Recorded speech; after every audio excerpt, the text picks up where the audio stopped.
Tungkol sa asawa sa manghod gihapon. Ito ko tanag sama tinuod na ilis na yan sa bata nga kay kay bagong tatay din.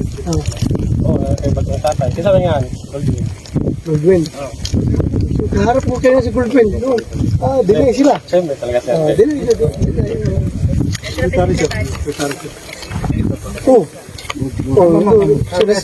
Sabi nito na kaya ito nangamatay ito dahil binabawalan daw sila ni Senyor Aguila na mag-hospital sa baba. Yung asawa mo. Sir, araw na lang ka. Yes. Baka Amahan ha, aman. Siya ang amahan. Asawa mo ikon. Siya ang amahan ng bata. Ha? Siya ang father ng bata. Siya na mismo So, nagsasabi. sinasabi ko na, sir, may mga first aider kami dito. In times of emergencies, we have the registered nurse. Mayroon po kami mga ganon. Tapos, mag-refer po nila going to Socorro Hospital, RH, Dapa. Ang dami pong mga cases. You have to check, sir. Marami po kaming admission sa Dapa, sa Socorro, sa Surigao.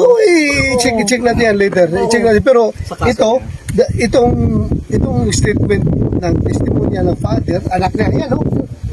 Ilihor de... Sir, I am not the authorized person, pero sa pagkakaalam ko, during that time na namatay yung anak niya, nasa laot siya, nangingisda. So, sa Rickson, siya po yung kapatid ng asawa niya. Sa Rickson, hindi po ako authorized, pero yun po ang pagkakaalam ko. Wala si Randolph during the death of, doctor yata or son, hindi ko alam. Sa waya ko des pagkamatay. Hindi ko, yun po ang alam ko, wala siya. Nangisda si Jack. Siya daw nagpugo sa bata. Ito nagilubong. That's my knowledge.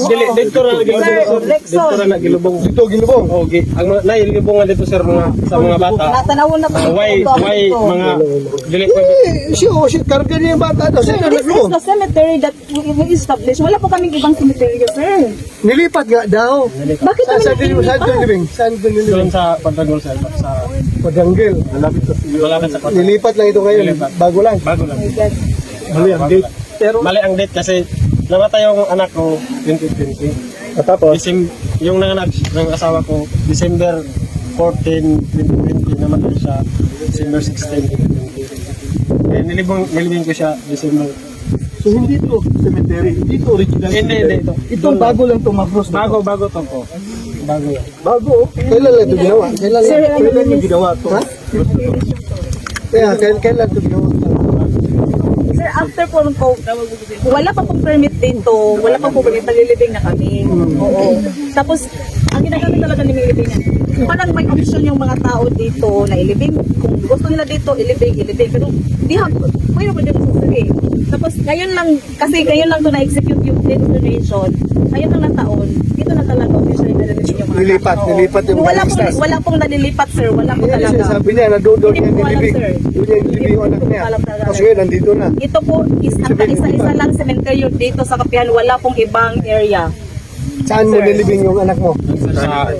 Sa Pwede po nahanggil. Saan yung padanggil? Yung yung parang chimney doon sila Landing. Sir, bakit namatay yung anak mo kanina? kasi yung anak ko sir sweet siya pagpanganak siya. Tapos? Gusto ko siyang kasi yung bata parang nakakain ng ruby sa dito sa asawa ko.